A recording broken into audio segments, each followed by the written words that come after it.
ರಾಮದುರ್ಗದಲ್ಲಿ 100 ಹಾಸಿಗೆಗಳ ತಾಲೂಕಾ ಆಸ್ಪತ್ರೆಯ ಶಂಕುಸ್ಥಾಪನೆ ನೆರವೇರಿಸಿದ ಸಚಿವ ದಿನೇಶ್ ಗುಂಡೂರಾವ್.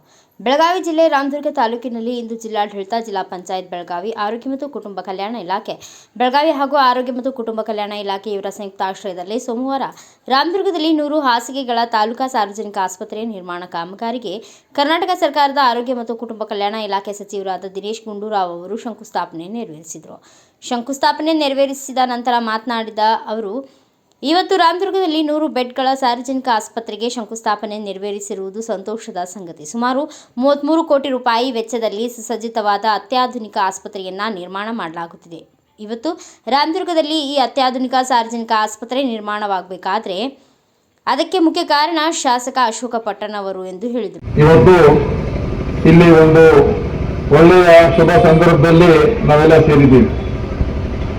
ಈ ಒಂದು ಆಸ್ಪತ್ರೆಯ ಒಂದು ಹೊಸ ಆಧುನಿಕವಾದಂಥ 100 ಬೆಡ್ಡಿನ ಆಸ್ಪತ್ರೆಯ ಶಂಕುಸ್ಥಾಪನೆ ಇವತ್ತು ಆಗ್ತಾ ಇರುವಂಥದ್ದು ನಿಜವಾಗಲೂ ಇದು ಒಂದು ಬಹಳ ಸಂತೋಷದ ವಿಷಯ ಅಂತ ಹೇಳೋದಕ್ಕೆ ನಾನು ಬಯಸ್ತಾ ಇದ್ದೇನೆ.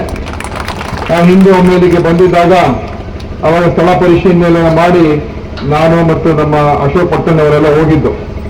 ತದನಂತರ ಈ ಆಸ್ಪತ್ರೆಯನ್ನು ಯಾವ ರೀತಿ ನಿರ್ಮಾಣ ಆಗಬೇಕು ಅಂತ ಸ್ವಲ್ಪ ಎಲ್ಲ ಚರ್ಚೆಗಳು ಆಗ್ತಾ ಇತ್ತು. ಇರುವಂತಹ ಆಸ್ಪತ್ರೆಯನ್ನೇ ಸ್ವಲ್ಪ ತಗಡಾಕಿ ಅಲ್ಲೇ ಮಾಡೋಣ ಅಂತ ಎಲ್ಲ ಚರ್ಚೆ ನಡೆದಿತ್ತು.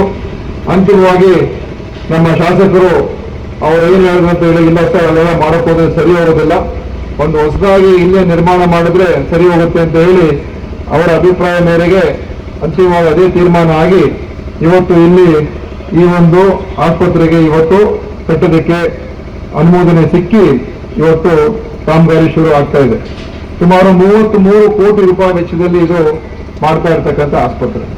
ಅಂದ್ರೆ ಎಲ್ಲ ರೀತಿಯ ಆಧುನಿಕವಾದಂಥ ವ್ಯವಸ್ಥೆಗಳು, ನೆಲಮಾಡಿ ಮತ್ತು ಮೊದಲನೇ ಮಾಡಿ, ಎರಡನೇ ಮಾಡಿ, ಗ್ರೌಂಡ್ +2 ಈ ಒಂದು ಕಟ್ಟಡ ಇಲ್ಲಿ ನಿರ್ಮಾಣ ಆಗ್ತದೆ.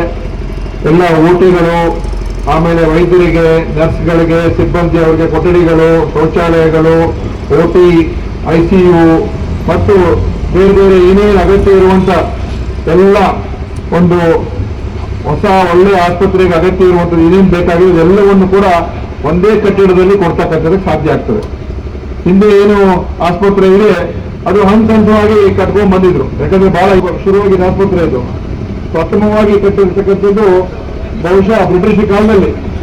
ಅದನ್ನ ಮುಂದೆ ಅದಿದೆ, ಅದರ ಹಿಂದೆ ಇನ್ ಸ್ವಲ್ಪ ಕಟ್ಟಿದ್ರು, ಮತ್ತೆ ಇನ್ ಸ್ವಲ್ಪ ಕಟ್ಟಿದ್ರು. ಸೊ ಅದರಿಂದ ಅದು ಒಂದು ರೀತಿ ಹಂತವಾಗಿ ಕಟ್ಟಿರೋದ್ರಿಂದ ವೈಜ್ಞಾನಿಕವಾಗಿ ಕೂಡ ಇಲ್ಲ. ಇವತ್ತು ಆರೋಗ್ಯ ವ್ಯವಸ್ಥೆ ಮತ್ತು ಅದರ ಆಸ್ಪತ್ರೆಗಳಲ್ಲಿ ಬಹಳಷ್ಟು ಹೊಸ ಹೊಸ ಎಲ್ಲ ತಂತ್ರಜ್ಞಾನಗಳು ಬಂದಿದೆ. ಸ್ವಚ್ಛತೆ ಯಾವ ರೀತಿ ಕಾಪಾಡಬೇಕು, ಯಾವ ರೀತಿಯಾಗಿ ಎಲ್ಲ ನಾವು ನಮ್ಮ ಎಕ್ವಿಪ್ಮೆಂಟ್ಗಳನ್ನು ಇಟ್ಕೋಬೇಕು, ಕೊಠಡಿಗಳು ಯಾವ ರೀತಿ ಇರಬೇಕು, OT ಯಾವ ರೀತಿ ಇರಬೇಕು, ಎಲ್ಲವೂ ಕೂಡ ಅನೇಕ ಹೊಸ ಮಾರ್ಗಗಳು ಬಂದಿದೆ.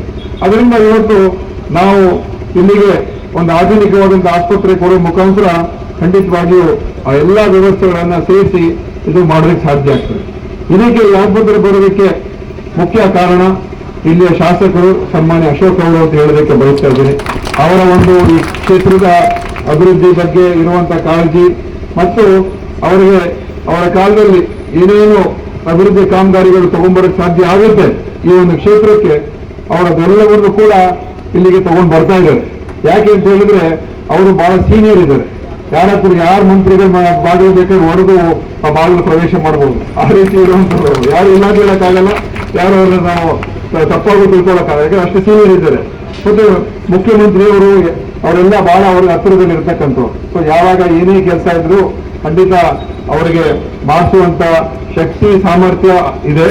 ಅದಕ್ಕಿಂತ ಹೆಚ್ಚಾಗಿ ಕಳಕಳಿ ಕಾಳಜಿ ಇದೆ. ನಾವೆಲ್ಲ ಮಾಡಬೇಕು, ನಮ್ಮ ಊರಿಗೆ ಮಾಡಬೇಕು, ನಮ್ಮ ಕ್ಷೇತ್ರಕ್ಕೆ ಮಾಡಬೇಕು ಅಂತ ಅವರ ಕಾಳಜಿ ಇಟ್ಕೊಂಡಿರೋದ್ರಿಂದ ಇವತ್ತು ಈ ತರ ಎಲ್ಲ ಕೆಲಸಗಳು ಆಗೋದಕ್ಕೆ ಸಾಧ್ಯ ಆಗ್ತಾ ಇದೆ.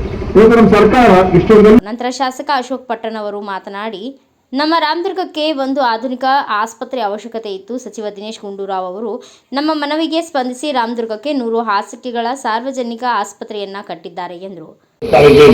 ಅವಶ್ಯ ಇತ್ತು. ನಾನು ಬಹಳ ಫೋರ್ಸ್ ಮಾಡಕ್ ಹೋಗಿರಲಿಲ್ಲ, ಸುಮ್ಮನೆ ಒಂದು ಖಾಲಿ ಲೆಟರ್ ಕೊಟ್ಟಿದ್ದೆ ನಮ್ಮ ಮಂತ್ರಿಗಳಿಗೆ. ಪಾಪ ಅವರೇ ಒಂದಿನ ಕೇಳಿದ್ರು, ನೋಡಪ್ಪ ನೀವು ಲೆಟರ್ ಕೊಟ್ಟಿದ್ದೀರಿ, ಪರ್ಸಿ ಮಾಡಿ ಆದರೂ ಕೂಡ ನಿಮ್ಮ MLA ನಾನು ಒಂದು ಹಾಸಿಗೆ 100 ಹಾಸಿಗೆ ಕೊಟ್ಟಿದ್ದೀನಿ, ಬಹಳ ಧನ್ಯವಾದಗಳು ಸರ್ ಅಂತ ಹೇಳಿದೆ. ಪಾಪ ಅವರು ನಮ್ಮ ಮೇಲೆ ಯಾಕೆ ಬಹಳ ಪ್ರೀತಿ ಅಂದರೆ ಅವ್ರ ತಂದೆ ಸ್ನೇಹಿತರು ನಾವೆಲ್ಲ ಇನ್ನು ಯೂತ್ ಕಾಂಗ್ರೆಸ್ ಇದ್ದು ಅವ್ರ ತಂದೆ ಮುಖ್ಯಮಂತ್ರಿ ಆದರು, ಯೂತ್ ಕಾಂಗ್ರೆಸ್ ಅಧ್ಯಕ್ಷರಾಗಿದ್ದು ಕೂಡ. ಅವರು ನಾವು ಹೇಳ್ಬಾರ್ದು, ಇಲ್ಲಿ ಬಹಳ ಜನ ಗೊತ್ತಿಲ್ಲ ಅವ್ರ ತಂದೆ ಬಗ್ಗೆ.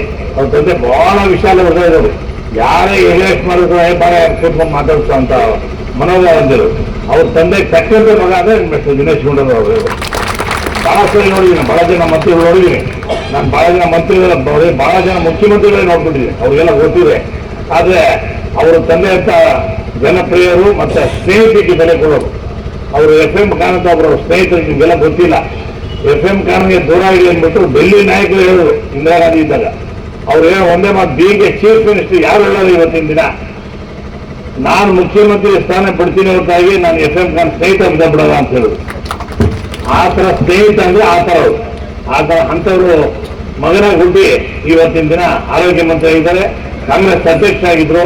ನಮಗೆ ಕಾಂಗ್ರೆಸ್ನ ಬಹಳ ಹಿರಿಯ ಮುಖಂಡರು, ಪಾಪ ಬಹಳ ಚೆನ್ನಾಗಿ ಬಡವರ ಬಗ್ಗೆ ಸ್ಪಂದನೆ ಮಾಡ್ತಾರೆ. ಎಲ್ಲ ಕಡೆ ಯಾರೇ ಹೋಗ್ಲಿ ಕೂಡ ಅವ್ರಿಗೆ ಆಫೀಸ್ ಹತ್ರ ಹೋಗಿ 100 ಜನ ಇರ್ತಾರೆ. ಕೆಲವು ಮಿನಿಸ್ಟರ್ ಹತ್ರ ಯಾರು ಕೇಳೋರು ಗೊತ್ತಿರಲ್ಲ, ಅವ್ರ ಪೇರು ಇರ್ತಾರೆಲ್ಲ ಗೊತ್ತಿಲ್ಲ. ನಮ್ಮ ದಿನೇಶ್ ಗುಂಡೂರಾವ್ ಸಾಹೇಬ್ರ ಹತ್ರ 100 ಜನ ಕಾರ್ಯಕರ್ತರು ಎಲ್ಲರೂ ಬರ್ತಾರಲ್ಲ. ಯಾಕಂದ್ರೆ ಅವ್ರು ಯೂತ್ ಕಾಂಗ್ರೆಸ್ ಅಧ್ಯಕ್ಷ ಆಗಿದ್ರು, ಮೈನ್ ಕಾಂಗ್ರೆಸ್ ಅಧ್ಯಕ್ಷ ಇದ್ರು. ಯೂತ್ ಕಾಂಗ್ರೆಸ್ ಅಧ್ಯಕ್ಷ ರಾಜ್ಯಾದ್ಯಂತ ಬೇಕಾದಷ್ಟು ಅವ್ರು ಟೂರ್ ಮಾಡಿ ಎಲ್ಲ ಕಾರ್ಯಕರ್ತರಿಗೆ ಅವರು ಬೆಂಬಲಿಸಿ ಪಕ್ಷನ ಸಂಘಟಿಸಿದ್ದಾರೆ. ಹಾಗಾಗಿ ಅವ್ರಿಗೆ ಎಲ್ಲ ಕಡೆ ಕರ್ನಾಟಕ ಎಲ್ಲ ಕಾಂಟ್ಯಾಕ್ಟ್ ಇದೆ, ಬಹಳ ಜನಕ್ಕೆ ಬಡವರಿಗೆ ಹೆಲ್ಪ್ ಮಾಡ್ತಾರೆ. ಅದರಿಂದ ನಮ್ದು ಒಂದೇ ಒಂದು ಮನವಿ ಏನಿದೆ, ಈ ಹೇಳಿದ್ದೆ ನಾನು ದಿನೇಶ್ ಅವರು ಹೇಳಿದ್ದೆ, ಒಂದು ಮಕ್ಕಳದ್ದು ಒಂದು ಆಸ್ಪತ್ರೆ ಇದೆ. ಈ ಆಸ್ಪತ್ರೆ ಕಟ್ಟಿದ ಮೇಲೆ ಆ ಹಳೆ ಬಿಲ್ಡಿಂಗ್ ಹೊಡೆದಾಕಿ ಅಲ್ಲೊಂದು ಮಕ್ಕಳದು ತಾಯಿ ಮಕ್ಕಳದ್ದು ಒಂದು ಹಾಸ್ಪಿಟ್ಲ್ ಅಂತ ಒಂದು ಆಗುತ್ತೆ, ಅದೊಂದು ಕೊಡಬೇಕು ಅಂತ ಹೇಳಿ ನಾನು ಮನವಿ ಮಾಡ್ಕೊತಾ ಇದ್ದೀನಿ. ಮತ್ತೆ ಕೆಲವು ಕಡೆ ಏನಾಗಿದೆ, ಕೌನ್ಸಿಲಿಂಗ್ ಮಾಡ್ತಾ ಇದ್ದೀರಿ ನಮ್ಮ ಡಿಪಾರ್ಟ್ಮೆಂಟ್, ನಾವು ಸ್ವಲ್ಪ ಇದ್ದೀನಿ. ಲಾಸ್ಟ್ ಟೈಮ್ ಈ ಕಡೆ ಬಹಳ ಜನ ಒಂದು 50 ಜನ 100 ಜನ ಬಂದಿದ್ದಾರೆ, ಇಲ್ಲೆಲ್ಲ ಆಗಲೇ ಹೊಸಕೋಟೆಯವ್ರು ಬಂದಿದ್ದಾರೆ. ಈಗ ತಮಗೊಂದು ಮೆಂಬರ್ ಕೊಡೋಣ ಅಂತ ಅಲ್ಲಿ ಬಹಳ ಚೆನ್ನಾಗಿ ಕೆಲಸ ಮಾಡ್ತಾರೆ, ಡಾಕ್ಟರ್ ಕೌನ್ಸಿಲಿಂಗ್ ಹೊರಟೋಗ್ಬಿಡ್ತಾರೆ. ಈ ಸಂದರ್ಭದಲ್ಲಿ ಪುಷ್ಪಾ ಉಪ್ಪಾರ್, ಜಂಟಿ ಆರೋಗ್ಯ ಮತ್ತು ಕುಟುಂಬ ಕಲ್ಯಾಣ ಇಲಾಖೆ ಬೆಳಗಾವಿ, ಪ್ರಕಾಶ್ ಹೊಳೆಪ್ಪಗೋಳ್, ವಿನಯ್ ನವಲಗಟ್ಟಿ, ಜಿಲ್ಲಾ ಗ್ಯಾರಂಟಿ ಅನುಷ್ಠಾನ ಸಮಿತಿ Belagavi, Sunil ಹಣಮಕ್ಕನವರ್, IP Gadad, THO Naveen ನಿಜಗುಲಿ, EO Basavaraj Ainapur, Chidananda ಉಪಸ್ಥಿತರಿದ್ದರು. 8 ತಿಂಗಳಾಯ್ತು. ನೀವ್ಯಾರು? ಇಲ್ಲ ಸ್ಯಾಲ್ರಿ NHM ಸಂಬಳ ಆಗಿದೆ. 8 ತಿಂಗಳಿಂದ ಆಗಿಲ್ಲ ಅಂತ ಹೇಳಕ್ ಆಗೋದೇ ಇಲ್ಲ. 8 ತಿಂಗಳ ಸಂಬಳ ಇಲ್ದೇ ಹೆಂಗ್ ಕೆಲಸ ಮಾಡ್ತಾರೆ? ಮಾಡ್ತಾ ಇದ್ದಾರೆ ಸರ್.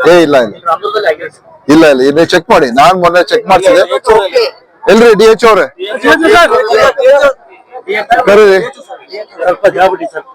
ಏನೇ 8 ತಿಂಗಳಿಂದ NHM ಡಾಕ್ಟರ್ಗೆ ವೇತನ ಆಗಿಲ್ವಾ? DC ಆರ್ಡರ್ ಅಲ್ಲಿ ಕೆಲಸ ಮಾಡ್ತಾ ಇರುವಂತ ವೈದ್ಯರಿಗೆ ಎಲ್ರಿಗೂ ಆಗಿದೆ. ಅದು ಕೆಲವರು ಈ ಜಿಲ್ಲಾ ಪಂಚಾಯತಿ ಮುಖಾಂತರ ಯಾರೋ ಕೆಲವರಿಗೆ ಕಾಂಟ್ರಾಕ್ಟ್ ಮೇಲೆ ತಗೊಂಡಿರೋ ಅದ್ರ ಏನೋ ಗೊತ್ತಿಲ್ಲ ನನಗೆ. ಬಟ್ ಹೇಳ್ತಾ ಇರೋದು ಕಂಪಲ್ಸರಿ ಮೆಡಿಕಲ್ ಸರ್ವಿಸ್ ಅಲ್ಲಿ ಬಂದವರು ಯಾರು KMS ಆಗಿಲ್ಲ ಅವ್ರಿಗೆ ಆಗಿಲ್ಲ ಸರ್. KMS ಆಗಿಲ್ಲ ಅಂದ್ರೆ ಅಟೆಂಡೆನ್ಸ್ ಆಗಿಲ್ಲ ಅಂತ ಹೇಳಿ ಅದು ಆಗೋದಿಲ್ಲ. ಅಟೆಂಡೆನ್ಸ್ ಮಾಡಿದ್ದಾರೆ ಸರ್. ನೋಡಪ್ಪ, ನೀವು ಅವ್ರಿಗೆ ಅದರ ನೋಡಿ, ಹಂಗೆಲ್ಲ ಏನಿಲ್ಲ. ನಮ್ಮ ಅಟೆಂಡೆನ್ಸ್ ಸಿಸ್ಟಮ್ ಹೊಸ ಸಿಸ್ಟಮ್ ಇದೆ, ಅದು ಅದೆಲ್ಲ. ಬಟ್ ನಮ್ಮಲ್ಲಿ ಎಲ್ಲರೂ ಕೂಡ ಸಂಬಳ ಆಗಿದೆ. ಹೇಳಿ. 100% ಓಕೆ. ಡಾಕ್ಟರ್ಸ್ ಕೊರತೆ ಈ ತಾಲೂಕ್ ಆಸ್ಪತ್ರೆಗೆ ಏನಿ ಅಂತ ವೈದ್ಯರ ಕೊರತೆ ಏನಿಲ್ಲ. ಇಲ್ಲಿ ಗೈನಕಾಲಜಿಸ್ಟ್ ಇದಾರೆ, ಪಿಡಿಯಾಟ್ರಿಷಿಯನ್ ಇದಾರೆ, ಅನೆಸ್ಥೆಸಿಸ್ಟ್ ಇದಾರೆ, ಆರ್ಥೋಪೆಡಿಕ್ ಒಬ್ರಿದ್ದಾರೆ. ಪಿಡಿಯಾಟ್ರಿಷಿಯನ್ ಇಲ್ವಾ? ಈಗ ರೀಸೆಂಟ್ ಆಗಿ ರಾಜೀನಾಮೆ ಕೊಟ್ಟಿದ್ದಾರೆ ಅಂತೆ, ಅದು ನೋಡೋಣ. ಮತ್ತೆ ಆರ್ಥೋಪೆಡಿಕ್ ಇದಾರೆ, ಎಲ್ಲ ಇದ್ದಾರೆ. ಅನೆಸ್ಥೆಸಿಸ್ಟ್ ಒಬ್ರಿದ್ದಾರೆ. ಕೇಸ್ ಬೇಸ್ ಮೇಲೆ ಒಬ್ರು ಬರ್ತಾರೆ ಅಲ್ವಾ? ಅದೇ ಈಗ ನಾವು ಸ್ವಲ್ಪ ರೀಶಫಲ್ ಮಾಡ್ತಾ ಇದೀವಿ. ಎಲ್ಲಿ ಕೆಲಸ ಕಮ್ಮಿ ಇರುವಂತ ಕಡೆಯಿಂದ ಶಿಫ್ಟ್ ಮಾಡಿ ಇಂತ ತಾಲೂಕ್ ಆಸ್ಪತ್ರೆಗಳಿಗೆ ಅನೆಸ್ಥೆಸಿಸ್ಟ್, ಗೈನಕಾಲಜಿಸ್ಟ್, ಪಿಡಿಯಾಟ್ರಿಷಿಯನ್ ಮಾಡಿ ಮಿನಿಮಮ್ ಇಬ್ರಿಬ್ರು ಇರ್ಬೇಕು ಅಂತ ಮಾಡ್ತಾ ಇದೀವಿ. ಎಲ್ಲಿ ಕೆಲಸ ಕಮ್ಮಿ ಇರೋ ಕಡೆ ಅಲ್ಲಿ ಶಿಫ್ಟ್ ಮಾಡಿ ಇಲ್ಲಿಗೆ ಕೊಡ್ಬೇಕು ಅಂತ ಮಾಡ್ತಾ ಇದೀವಿ. ಸೊ ಆ ಎಕ್ಸರ್ಸೈಸ್ ಈಗ ಶುರು ಮಾಡಿದೀವಿ. ಅದ್ ಬಹುಶಃ ಬರೋ ತಿಂಗಳಿಗೆಲ್ಲ ಅದೆಲ್ಲ ಇಂಪ್ಲಿಮೆಂಟ್ ಆಗ್ತದೆ. ಈಗ ಈ ಕೌನ್ಸಿಲಿಂಗ್ ನಡೆದಿದೆ. ಈಗ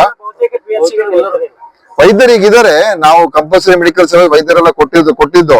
ಕೆಲವರು ಏನ್ ಮಾಡಿದ್ದಾರೆ, ರಿಪೋರ್ಟ್ ಮಾಡ್ಕೊಂಡು ಅವರು ಮತ್ತೆ ಡ್ಯೂಟಿಗೆ ಸೇರ್ಕೊಂಡಿಲ್ಲ. ಅವ್ರಿಗೆಲ್ಲ ನೋಟಿಸ್ ಕೊಡ್ತಾ ಇದೀವಿ. ಯಾಕಂತ ಹೇಳಿದ್ರೆ ಅವ್ರು ಆತರ ಮಾಡೋಂಗೂ ಇಲ್ಲ. ಅವರು ಅದಕ್ಕೆ ಫೈನ್ ಕೂಡ 20 ಲಕ್ಷ ರೂಪಾಯಿ ಇರ್ತದೆ ಅವ್ರು ಈ ತರ ಬರದೇ ಹೋದ್ರೆ. ಎಲ್ಲಾರು ಕೂಡ ನೋಟಿಸ್ ಕೊಡ್ತಾ ಇದೀವಿ.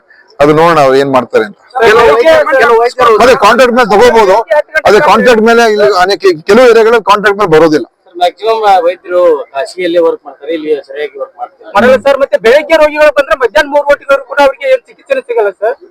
ಅದು ಕೂಡ ಬನ್ನಿ ದೂರ ಮಾಡಿದ್ರು. ನೋಡೋಣ, ನಾನು ಚೆಕ್ ಮಾಡ್ತೀನಿ. ಈಗ ನೀವೆಲ್ಲ ಇತ್ತು ಹೇಳಿದ್ರು ಆಗೋದಿಲ್ಲ. ಇಲ್ಲಿ ಮೇಲಧಿಕಾರಿ ಗಮನಕ್ಕೆ ತಂದ್ರು ಕೂಡ ಹಂಗೆ ಆಸ್ಪತ್ರೆನೇ ಕಟ್ಟಿ ಅಲ್ಲೇ ನೋಡ್ತಾ ಇದ್ದಾರೆ ಅವರು. ಯಾವ್ದು ಆಗ್ತಾ ಇಲ್ಲ, ಪ್ರಮೋಷನ್ ಆಗ್ತಾ ಇಲ್ಲ ಅಂತ ಕೇಳ್ತಾ ಇದ್ದಾರೆ. ಅದು ಬಿಡಿ, ಅವೆಲ್ಲ ನೋಡ್ತೀವಿ. ಅವೆಲ್ಲ ನಮ್ಮ ಸಂಘದ ವಿಚಾರ, ಅದು ನಮ್ಮ ಆಡಳಿತದ ವಿಚಾರ ಬಿಡಿ. ಅದು ನೋಡೋಣ, ಸರ್ ಇದು ಹಂಗೆ ಮಾಡ್ತಾ ಇದೀವಿ ನಾವು ಅದನ್ನ.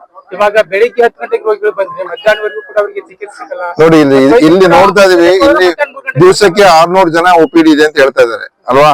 ಇಲ್ಲಿ ದಿವಸ 600 ಇದೆ, 600 OPD ಇದೆ. ಮತ್ತು ಇಲ್ಲಿ ಡಾಕ್ಟರ್ಗಳಿದ್ದಾರೆ. ಸೊ ಬೆಳಗ್ಗೆ ಹೊತ್ತು ಬಂದಾಗ ಕಡ್ಡಾಯ ಇರ್ಲೇಬೇಕು. ಅವ್ರು ಇಲ್ದೇನೆ ಮತ್ತೆ ಆತರ ಹೆಂಗ್ ಕೆಲಸ ಮಾಡಕ್ ಆಗ್ತದೆ? ಸರ್ ಮಧ್ಯಾಹ್ನ 1 ಗಂಟೆಗೆ ಹೋದ್ರೆ ಅಂದ್ರೆ 3 ಗಂಟೆ ನಂತರ ಬರ್ತಾರೆ ಸರ್ ವೈದ್ಯರು. ನೋಡೋಣ, ಯಾಕಂದ್ರೆ ನಾವು ಅಟೆಂಡೆನ್ಸ್ ಸಿಸ್ಟಮ್ ಈಗ ಹೊಸದಾಗಿ ಮಾಡಿದೀವಿ. ಅಟೆಂಡೆನ್ಸ್ ಪ್ರಕಾರ ಮಾರ್ಕ್ ಮಾಡ್ಬೇಕು. ಅವರು ಬೆಳಗ್ಗೆ ಬಂದ್ ಮಾರ್ಕ್ ಮಾಡ್ಬೇಕು, ಹೋಗೋ ಟೈಮಲ್ಲಿ ಮಾರ್ಕ್ ಮಾಡ್ಬೇಕು. ಅದನ್ನ ಹೊಸ ಆನ್ಲೈನ್ ಸಿಸ್ಟಮ್ ಮಾಡಿದೀವಿ, ಅವ್ರ ಫೋನ್ ಮುಖಾಂತರನೇ ಮಾಡುವಂತದ್ದು. ಸೊ ಅದನ್ನ ನಾವೀಗ ಇಂಪ್ಲಿಮೆಂಟ್ ಮಾಡಿದೀವಿ. ಈಗ ಫಾರ್ಮಸಿಸ್ಟ್ ಮತ್ತು ಸರ್ ಇದುವರೆಗೂ ಕೂಡ ಅವರಿಗೆ ಆದೇಶ ಇದೆ. ಅದು 21ನೇ ತಾರೀಕು ಒಂದು ಫಂಕ್ಷನ್ ಎಲ್ಲ ಕೊಡ್ತಾ ಇದೀವಿ ಬೆಂಗಳೂರಲ್ಲಿ. ಫಂಕ್ಷನ್ ಡೇಟ್ ಫಿಕ್ಸ್ ಆಗಿದೆ 21ನೇ ತಾರೀಕು. CM ಅವರು ಬರ್ತಾ ಇದಾರೆ. ಈ ತರ ಎಲ್ಲ ಸಿಬ್ಬಂದಿ ಅವರು ಮತ್ತೆ ನಮ್ಮ ಡ್ರಗ್ ಇನ್ಸ್ಪೆಕ್ಟರ್ ಅವರು ತಗೊಂಡಿದೀವಿ. ಸೊ ಯಾರ್ಯಾರು ಇದಾರೆ ಅವತ್ತೆಲ್ಲ ಅವ್ರಿಗೆ ಕಾರ್ಯಾದೇಶ, ಇದು ಅಪಾಯಿಂಟ್ಮೆಂಟ್ ಆರ್ಡರ್ ಕೊಡುವಂತದ್ದು ಅದು ಮುಖ್ಯಮಂತ್ರಿ ಅವ್ರ ಕೈಲೇ ಕೊಡಿಸ್ತಾ ಇದ್ವಿ 21ನೇ ತಾರೀಕು. ಸುಮಾರು 1,000 ಜನ ಆಗ್ತಾರೆ ಎಲ್ಲ. Okay. Bureau report Manjunath Kaladgi, Bharat Vaibhav news, Ramdurg. Thanks for watching. Read, discuss and debate with editor Dr. Yan Prashant Rao. Wanted reporters in print, digital and visual media for Bharat Vaibhav Daily Newspaper, BV News 5 Channel and BV Fast Web News from all the talukas of Karnataka, Goa and Maharashtra. If interested, send your resume to 9019229369.